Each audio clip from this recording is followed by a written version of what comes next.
Pagbasa gikan sa Santos nga Ebanghelyo sumala ni San Marcos, Kapitulo 10, versikulo 28 hangtod 31. Unya misulti si Pedro kang Hesus, "Nasayod ka nga gibiyaan namo ang tanan og misunod kami kanimo." Mingon si Hesus kanila, "Tinuod ka na, ug sultihan ko kamo nga ang mubiya sa iyang panimalay o sa mga igsuon, o sa inahan, o sa amahan, o sa mga anak, o sa mga uma, tungod kanako, ug tungod sa maayong balita, makadawat og labi pang daghan niining kinabuhia. Makadawat siya ginatos ka mga balay, mga igsuon, mga inahan, mga anak, ug mga uma, bisan tuod og lutuson siya. Ug sa umaabot nga kalibutan, makadawat siya sa kinabuhing dayon. Apan daghan karon ang nahiuna maulahi, ug daghan karon nga naulahi mahiuna." Ang Ebanghelyo sa Ginoo.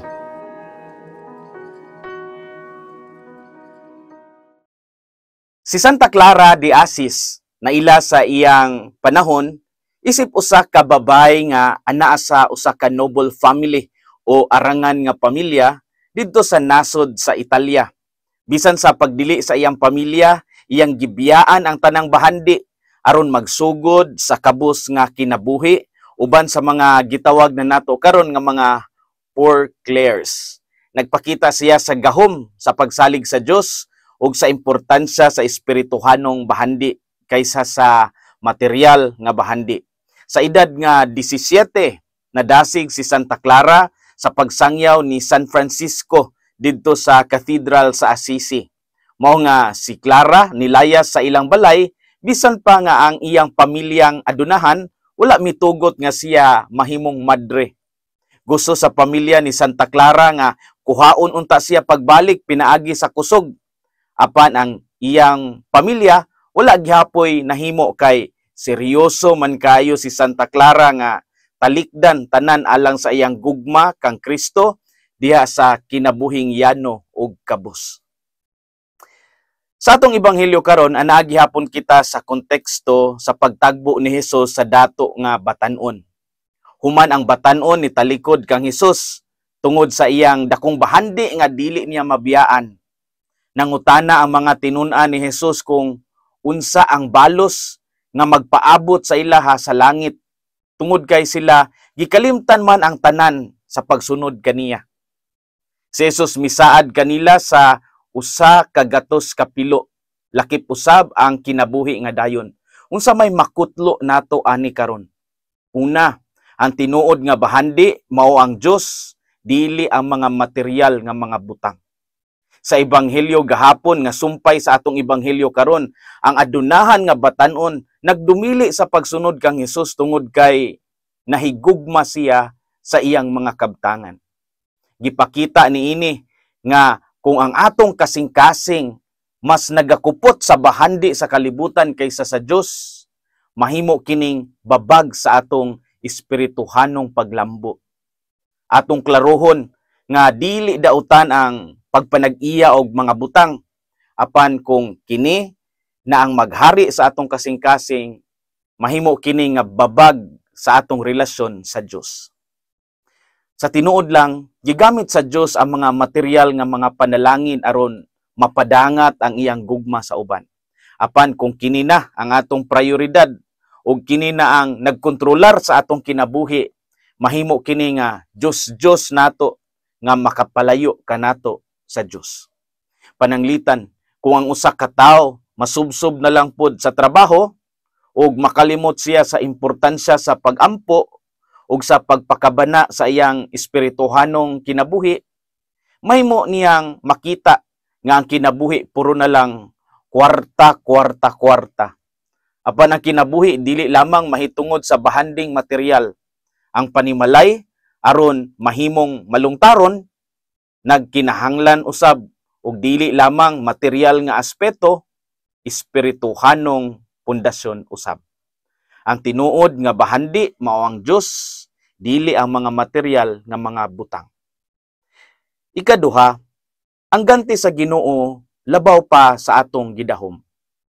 Sa Ebanghelyo si Pedro nangutana kang Hesus, "Kami gibiyaan namo ang tanang butang og nisunod kanimo, unsa may among balos?" Og si Hesus nitubag, nagsaad siya nga bisan kinsa nga nibiya sa pamilya, balay ug bahandi tungod kay nakadawat sila sa grasya sa Dios, hatagan sila usa ka gatos kapilo dinhi sa yuta ug kinabuhi nga umaabot. Kini nga saad nagpahinumdom kanato nga ang Dios dili mapildi sa paghatag. Wala siya gipangayo nga wala siya mupuli og mas labaw nga ganti. Ang pag-alagad sa Dios nagkinahanglan og pagsakripisyo, apan ang ganti nga iyang gihatag mas labaw pa sa atong mga gibiyaan o gidahom. Sa usa ka pamilya, ang mga ginikanan nga matinud-anon sa ilang pagtuo usahay makasinati og mga hagit pananglitan. Kung ang ilang mga anak kinahanglan moapil sa misa imbis nga magduwa sa gadget o kung magampo sila matag gabi, bisag kapoy na. Apan ang Dios sayod sa ilang mga paningkamot. Ang ilang sakripisyo maghatag og dakong espirituhanong bunga para sa ilang pamilya. Usa ka lig-on nga pundasyon sa pagtuo alang sa ilang mga anak. Ang ganti sa Ginoo labaw pa sa atong gidahom. Mga igsuon, ang ebanghelyo nato karon nagpasidaan kanato nga ang tinuod nga bahandi dili makita sa kantidad sa atong bank accounts o sa daghan natong kabtangan, kundi sa atong relasyon sa Dios. Busa unahon nato ang Dios ug ang tanang butang ikadugang kanato. Ang Dios dili mo tugot nga kita magantos alang kaniya nga walay balos. Ang atong mga sakripisyo alang sa iyang gingharian mo resulta sa usa ka ganti nga labaw pa sa atong gipangandoy. It's a promise. Ang Dios mutagad og muhupot sa tanang naghatag sa ilang kinabuhi alang kaniya. Una nato tapuson kining atong pamalandong, ato una nga pagtimbaya sa atong mga kaigsuunan nga naminaw kanato sa bidlisiw sa pulong sa Ginoo.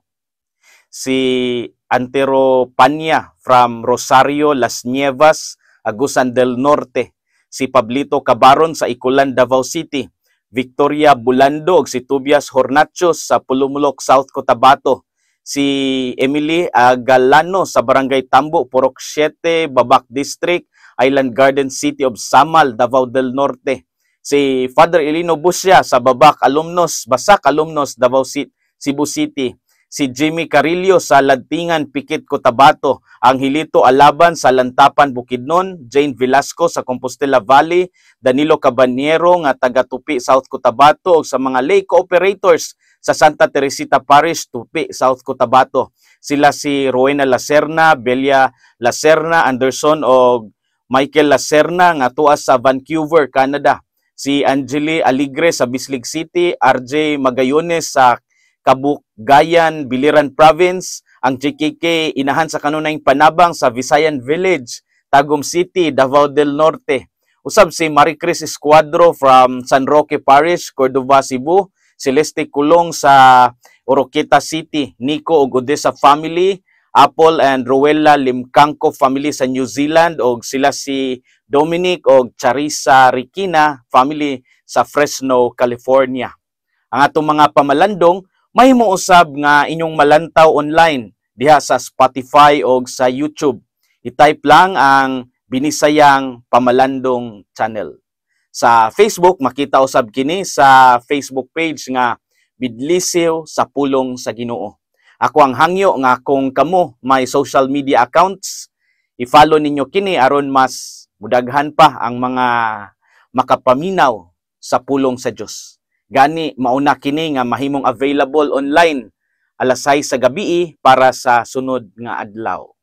Sa makausap pa, daghang salamat og hinaot nga ang kasing-kasing ni Kristo maghari sa atong mga kasing-kasing.